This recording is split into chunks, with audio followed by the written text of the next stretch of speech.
ಶಾಸಕ ಸ್ಥಾನಕ್ಕೆ ಶಿವರಾಮ್ ಪಾಟೀಲ್ ರಾಜೀನಾಮೆ ಕೊಟ್ಟಿದ್ರೆ ಮಾತನಾಡ್ತಾ ಹೋಗ್ತೇನೆ ಸರ್, ಯಾವ ಕಾರಣಕ್ಕೆ ರಾಜೀನಾಮೆ ಕೊಟ್ಟಿದ್ರು? ನೋಡಿ, ಯತ್ನಾಳ್ ಅವರು ಮೊನ್ನೆ 30ನೇ ತಾರೀಕಿಗೆ ಬಸವ ಜಯಂತಿ ದಿವಸ ಏನೇನು ಮಾತನಾಡಿದ್ದಾರೆ ಆ ವಿಡಿಯೋನೇ ನಿಮ್ಮ ಎದುರುಗಡೆ ನಾನು ಪ್ಲೇ ಮಾಡಿದ್ದೀನಿ. ಆ ಸವಾಲ ಶುಕ್ರವಾರ ಒಳಗಾಗಿ ನೀವು ಸ್ವೀಕಾರ ಮಾಡದೇ ಇದ್ರೆ ನೀವು ನಿಮ್ಮ ಅಪ್ಪನಿಗೆ ನೀವು ಹುಟ್ಟಿಲ್ಲ ಅಂತಕ್ಕಂಥ ಭಾಷೆ ಉಪಯೋಗ ಮಾಡಿದ್ರು. ಆ ಹಿನ್ನೆಲೆಯಲ್ಲಿ ಈ ಸವಾಲು ನಾನು ಸ್ವೀಕಾರ ಮಾಡಿದ್ದೆ. ಈಗ ನೀವೇನು ಸವಾಲು ಆಗ್ತೀರಿ ಪ್ರತಿ ಸವಾಲು ಅವರಿಗೆ ಅಂತ? ಈ ಪ್ರತಿ ಸವಾಲು ಅವ್ರು ಎಲ್ಲಿ ನಿಲ್ತೀನಿ ಅಂತಾರೆ, ನಾನು ರಾಜೀನಾಮೆ ಕೊಟ್ಟಂಗೆ ಅವರು ರಾಜೀನಾಮೆ ಕೊಡಲಿ. ಅವ್ರು ನನ್ನನ್ನು ಯಾವ ರೀತಿ ನಿಲ್ಲಂತಾರೆ ಆ ರೀತಿ ನಾನು ನಿಲ್ಲಕ್ಕೆ ತಯಾರಿದ್ದೀನಿ. ಅವ್ರು ಯಾವ ಕ್ಷೇತ್ರದಲ್ಲಿ ನಿಲ್ಲಂತಾರೆ ಅವ್ರ ವಿರುದ್ಧ ನಾನು ನಿಲ್ಲಿಕ್ತಾರೆ. ಈಗ ರಾಜೀನಾಮೆನ ಅಕ್ಸೆಪ್ಟ್ ಮಾಡಿದಾರ ಸ್ಪೀಕರ್ ಅಂತ? ಸ್ಪೀಕರ್ ಇನ್ನೂ ಇಲ್ಲ ರೀ, ಅದರಲ್ಲಿ ನಾನು ಬರೆದಿದ್ದೀನಿ. ಅವ್ರ ರಾಜೀನಾಮೆ ಎಕ್ಸೆಪ್ಟ್ ಆದಮೇಲೆ ನಂದು ಎಕ್ಸೆಪ್ಟ್ ಮಾಡಿ, ಅಥವಾ ಅವ್ರಿಗಿಂತಲೂ ಮೊದಲೇ ಒಂದು ಮೊದಲೇ ಎಕ್ಸೆಪ್ಟ್ ಮಾಡಿ ಅಂತ ಬರೆದಿದ್ದೀನಿ. ಈಗ ತಾವು ರಾಜೀನಾಮೆ ಕೊಟ್ಟಂತ ವಿಚಾರ ಸಿಎಂ ಗಮನಕ್ಕೆ ಮತ್ತು ಪಕ್ಷದ ವರಿಷ್ಠರ ಗಮನಕ್ಕಾಗಿ ತಂದಿದ್ದೀರಾ?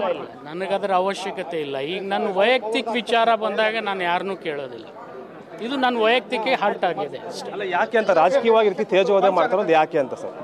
ಅದು ಅವ್ರ ವಿವೇಚನೆಗೆ ಬಿಟ್ಟಿದ್ದು. ಮಾಡಬಾರ್ದು ಅಂತೇಳಿ ನಾನು 20 ವರ್ಷದಿಂದ ಹೇಳ್ತಾ ಇದ್ದೀನಿ. ಅವ್ರು ಪದೇ ಪದೇ ಈ ಭಾಷೆ ಉಪಯೋಗ ಮಾಡ್ತಾರೆ, ಅದಕ್ಕೆ ನಾನು ನಿರ್ಣಯ ತಗೊಂಡಿದ್ದೀನಿ ಅಷ್ಟೇ. ಸರ್, ಇಷ್ಟು ಕೂಡ ಶಿವಾನಂದ ಪಾಟೀಲ್ ಸ್ಪಷ್ಟವಾದ ಮಾತು. ಈಗಾಗಲೇ ಯತ್ನಾಳರು ಕೂಡ ಸವಾಲನ್ನು ಹಾಕಿದ್ರು. ಅವರ ಸವಾಲನ್ನು ಸ್ವೀಕರಿಸಿ ನಾನು ಕೂಡ ನನ್ನ ಶಾಸಕ ಸ್ಥಾನಕ್ಕೆ ಯತ್ನಾಳ್ ರಾಜೀನಾಮೆ ಕೊಟ್ಟರೆ ನನ್ನ ಒಂದು ರಾಜೀನಾಮೆ ಪತ್ರವನ್ನು ಸ್ವೀಕರಿಸೋ ಮಾತನ್ನು ಹೇಳ್ತೇನೆ. ಮುಂದೆ ಅದನ್ನು ಯತ್ನಾಳರು ಯಾವ ರೀತಿ ಸ್ವೀಕರಿಸ್ತಾರೆ ಅಂತ ಕಾದು ನೋಡಬೇಕಾದ ಮಾತನ್ನು ಹೇಳ್ತಾ ಇದ್ದಾರೆ. ಕ್ಯಾಮರಾ ಪರ್ಸನ್ ವಿನೋದ್ ಜೊತೆ ಅನಿಲ್ ಕಲ್ಕೆರೆ, TV9 ಬೆಂಗಳೂರು. ಶಾಸಕ ಸ್ಥಾನಕ್ಕೆ ಶಿವರಾಮ್ ಪಾಟೀಲ್ ರಾಜೀನಾಮೆ ಕೊಟ್ಟಿದ್ರೆ ಮಾತನಾಡ್ತಾ ಹೋಗ್ತೇನೆ ಸರ್, ಯಾವ ಕಾರಣಕ್ಕೆ ರಾಜೀನಾಮೆ ಕೊಟ್ಟಿದ್ರು? ನೋಡಿ, ಯತ್ನಾಳ್ ಅವರು ಮೊನ್ನೆ 30ನೇ ತಾರೀಕಿಗೆ ಬಸವ ಜಯಂತಿ ದಿವಸ ಏನೇನು ಮಾತನಾಡಿದ್ದಾರೆ ಆ ವಿಡಿಯೋನೇ ನಿಮ್ಮ ಎದುರುಗಡೆ ನಾನು ಪ್ಲೇ ಮಾಡಿದ್ದೀನಿ.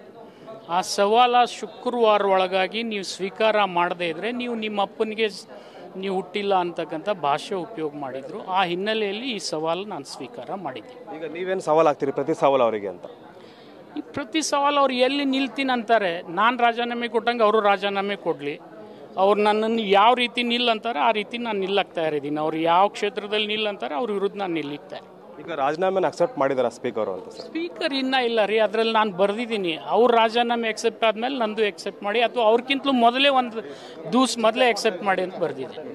ಈಗ ತಾವು ರಾಜೀನಾಮೆ ಕೊಟ್ಟಂತ ವಿಚಾರ ಸಿಎಂ ಗಮನಕ್ಕೆ ಮತ್ತು ಪಕ್ಷದ ವರಿಷ್ಠರ ಗಮನಕ್ಕಾಗಿ ತಂದಿದ್ದೀರಾ? ನನಗದರ ಅವಶ್ಯಕತೆ ಇಲ್ಲ. ಈಗ ನನ್ನ ವೈಯಕ್ತಿಕ ವಿಚಾರ ಬಂದಾಗ ನಾನು ಯಾರನ್ನೂ ಕೇಳೋದಿಲ್ಲ.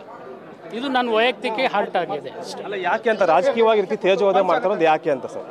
ಅದು ಅವ್ರ ವಿವೇಚನೆಗೆ ಬಿಟ್ಟಿದ್ದು. ಮಾಡಬಾರ್ದು ಅಂತೇಳಿ ನಾನು 20 ವರ್ಷದಿಂದ ಹೇಳ್ತಾ ಇದ್ದೀನಿ.